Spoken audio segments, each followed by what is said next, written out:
people, this is Ritu Lalit, healer and astrologer, and today I want to talk about Sagittarius. Sagittarius people, how are you? 2025 is going to be a wonderful year for you. It's a year of expansion. Okay, you have your sun in Sagittarius if you're born between November 22nd and December 21st. Your symbol is the centaur, the half man, half horse beast, and also the archer. In fact, in Hindi, Sagittarius is called Dhanu Rashi, and Dhanu Rashi is a man riding a horse with a bow and arrow. The ruling planet is Jupiter, and this year is good for you because Jupiter is in very beneficial signs.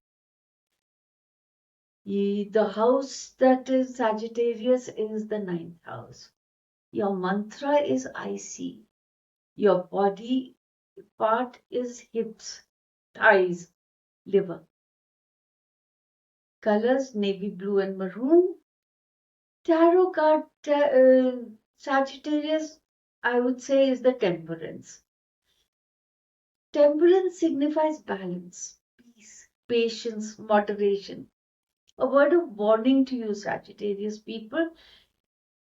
When you feel stressed, when you feel imbalanced, you often do very underhanded things and impose control on others just because you want to restore the balance.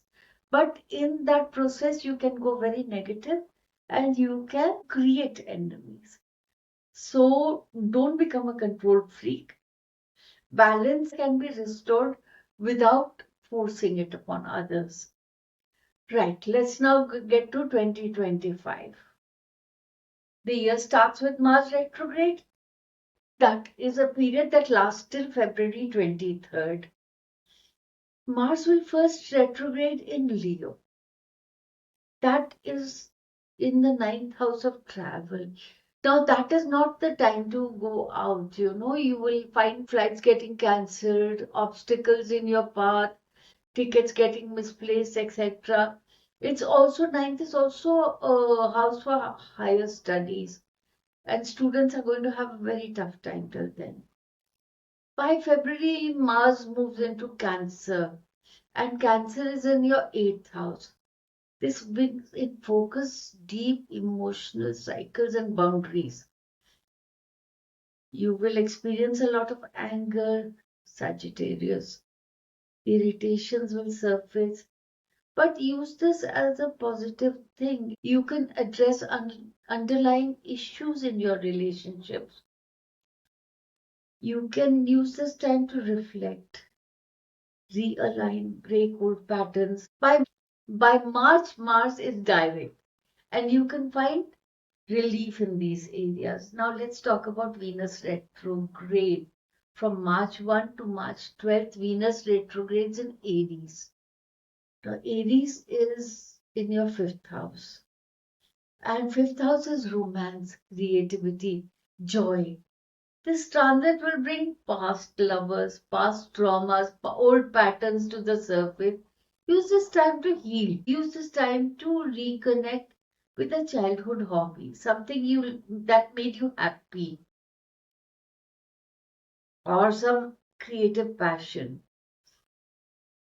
When Venus moves into Pisces, it's still retrograde, but it's in your fourth house. Family dynamics will come to play. Use this time to address unresolved issues, deal with them, strengthen your emotional foundation in your family. Now, Saturn remains in Pisces and your fourth house until May 25th. This highlights themes of responsibility in your home, in your family life. This may involve healing old wounds, creating a stable environment. After May, Saturn moves into Aries and your fifth house. Now, there it will focus on creativity, on children, on self expression. You may feel moments of self-doubt, creative blocks, but focus on your inner child. Heal that wound, and everything is going to feel so wonderful for you, Sagittarius. Neptune moves into Aries on May 30th. It's in the same house as Saturn, and that is the fifth house. Fifth house is creativity. Neptune is very dreamy, very imaginative. Saturn is very practical, very grounding. So I think you should focus on your spiritual and creative projects. You can bring these projects to life because Saturn is such a practical energy and Neptune is very intuitive, very creative. So, if they are used in partnership, these can bring a lot of beautiful projects to completion. Now, let's talk about Jupiter. Jupiter is your planet, Sagittarius, and he is placed so well in your house this year. He's in first in your seventh house of relationships. So your partnerships will be very productive. Your connections will be very beneficial.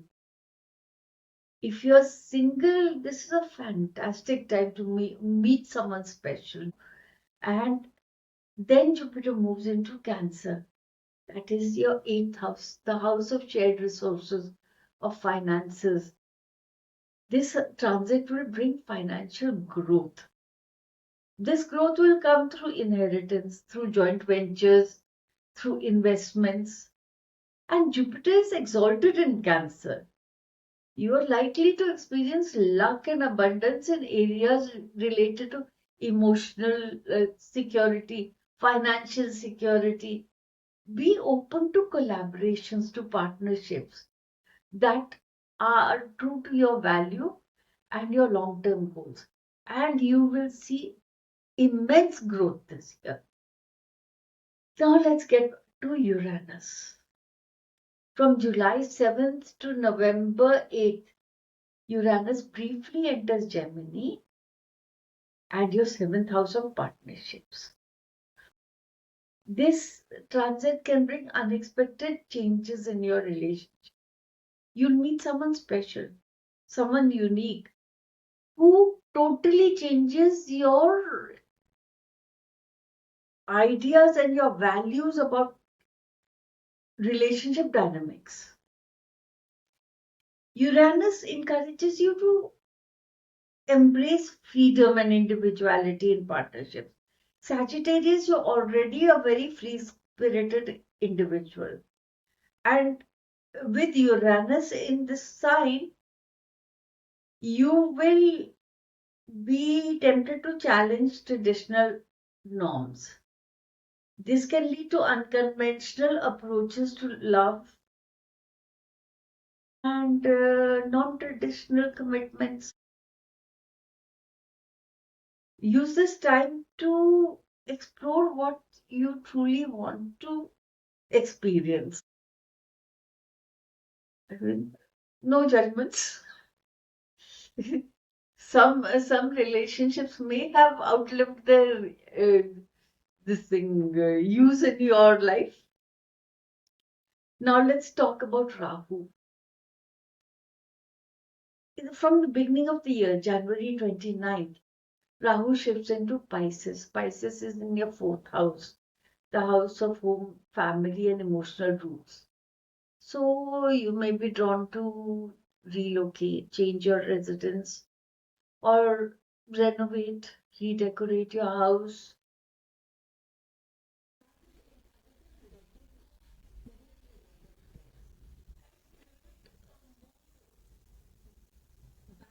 Work-life equation, especially when Saturn comes into the mix. But use this to establish stronger emotional foundation and healing family relationships. This year is basically about growth in your home life, in your family relationships, and also in your spiritual evolution. So, use this transit of Rahu Ketu to find a balance between your career and your home.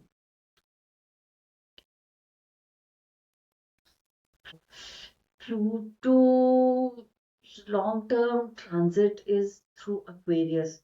That's your third house. So, your communication styles, your relationships with siblings, all these are brought into focus.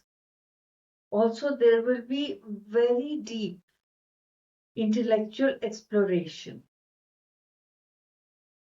You'll become an expert in areas that interest you right now. The unresolved issues in your relationships. Now, be mindful of extreme Sagittarius.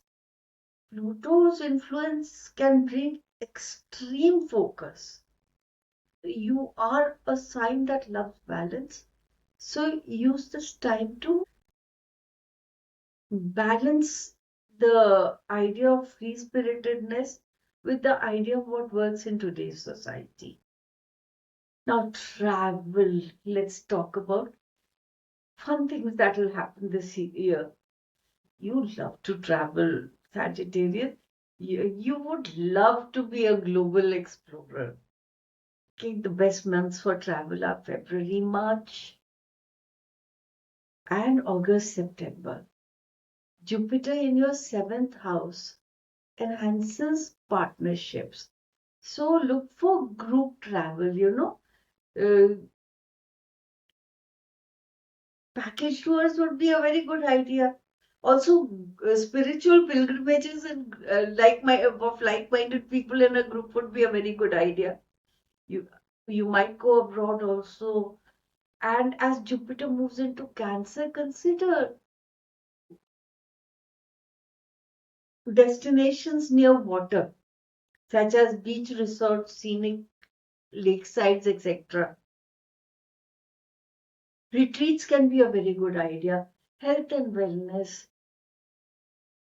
You are healthy, and April and May are excellent months to establish a good routine for your exercise and diet.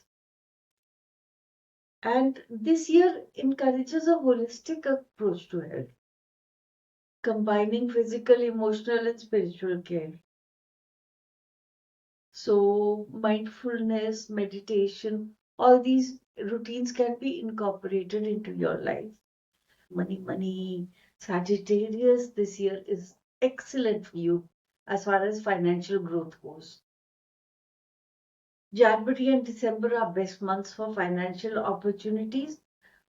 Career advancements are likely in April, May, August, September. Stay open to opportunities that support growth and financial stability. The universe is in a mood to reward you, Sagittarius. Enjoy. Romance. January to June are excellent for romantic opportunities. There is even a chance of meeting someone special or deepening a current relationship.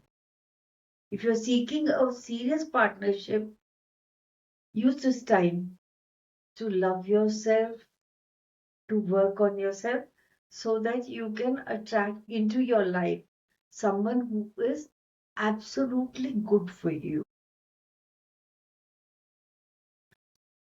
Now, let's talk about the crystal.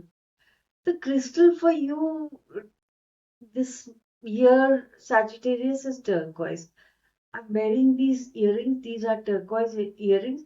Just be very careful. Many times, sellers give you crystals that are nothing more than acrylic or ordinary stones which are dyed with a particular color. Turquoise is waxy to the touch. The authentic turquoise, it's called Firoza also, and this is connected to the heart chakra, to the throat chakra, and to the third eye. And the planets that this turquoise is related to is Venus and Neptune. The benefits are many. Turquoise is considered to strengthen the immune system and regenerate damaged tissues. And it is also considered a healing stone for sore throats and body pain. But what I have found is that turquoise is very good for depression, for panic attacks, and it promotes inner harmony. And of course, it activates the three chakras that I've mentioned: heart, throat, and third eye. If you want a good stone, a good turquoise, you can get in touch with me. And if you like this video, please like and subscribe. Press the bell icon. Thank you for listening to me. Namaste.